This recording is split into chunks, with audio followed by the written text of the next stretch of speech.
গ্রীষ্ম কি শীত কি বর্ষা, সারা বছরই এটা আমাদের খাওয়া খুব দরকার। আমাদের শরীরের জন্য এটা কিন্তু খুবই উপকারী। ছোলা তিল এমনিতেই তো আমাদের খাওয়া হয় কম বেশি, বাট আজকে আমি এর পাটালি বানাবো গুড় দিয়ে। এটা তো খুবই টেস্টি হয়, তাই না? মাঝে মাঝে ছেলেদের স্কুলের টিফিনেও দিয়ে থাকি। এক বাটি মতো এখানে ভাজা ছোলা নিয়েছি। এটা খোলা শুদ্ধও পাওয়া যায়, খোলা ছাড়ানো। আমার কাছে এটা খোলা শুদ্ধ ছিল। খোলাগুলোকে ছাড়িয়ে আমি আলাদা করে দিয়েছিলাম, আর এইগুলোকে 1-2 মিনিট মতো রোস্ট করে নিলাম।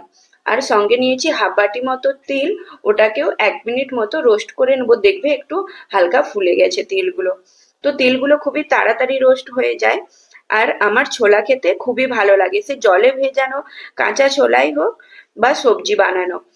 আর ছোলাতে খুব ভালো পরিমাণে প্রোটিনও পাওয়া যায়। আর তিলে তো ক্যালসিয়াম থাকেই। তো যাই হোক, অনেক উপকারী পাওয়া যায়, আমাদের ডেলি ডায়েটে অবশ্যই নেওয়া দরকার। তো এখানে আমি আমন্ড বাদামেরও বানাবো, ওইটাকেও হালকা একটু রোস্ট করে নিলাম। আর এখানে দেখো হাফ বাটি মতো আমি গুড় নিয়েছি, এটা আখের গুড় নিয়েছি। এটাকে 1 চামচ মতো জল দিয়ে ভালো করে মেল্ট করে নিতে হবে। গ্যাসের ফ্লেমটা এখানে একদম লোতেই থাকবে।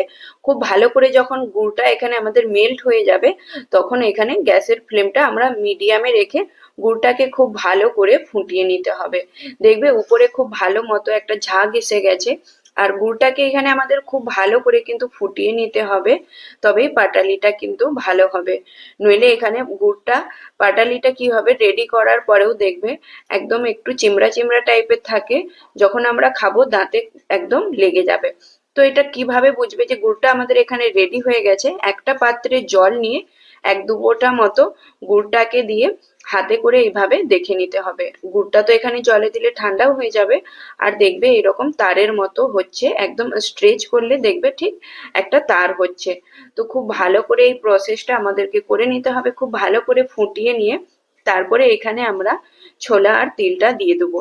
আর এই ঠান্ডার মধ্যে তিল খাওয়া কিন্তু শরীরের জন্য খুবই ভালো। তিল খেলে শরীরটা আমাদের ভেতর থেকে গরমও থাকে। আর এইখানে আমি আজকে বাদাম আর কাজু বাদাম আলমন্ড বাদামেরও বানিয়েছিলাম, সেম প্রসেসেই। ছেলেদের কাজু আর আমন্ড বাদামেরটা বেশি পছন্দ, তো এগুলোও সব বানিয়ে আমি রেডি করে রেখেছিলাম। আর এই বাদাম পাটালি টেনে উঠলে এখনো আমি কিনে খাই, বেশ ভালো লাগে। তোমরা কে কে এখনো এইভাবে খেয়ে থাকো, অবশ্যই তোমরা কমেন্ট করে জানিও। আর এইখানে দেখো গুড়ের মধ্যে এই তিল আর ছোলাটাকে দিয়ে খুব ভালো করে নেড়ে চেড়ে নিয়ে এবার আমি ছোট চামচে করে এইভাবে ছোট ছোট করে দিয়ে দিলাম। একটা বাটার পেপারের ওপরে রেখেছি। তোমরা চাইলে কিন্তু বাটার পেপারের উপর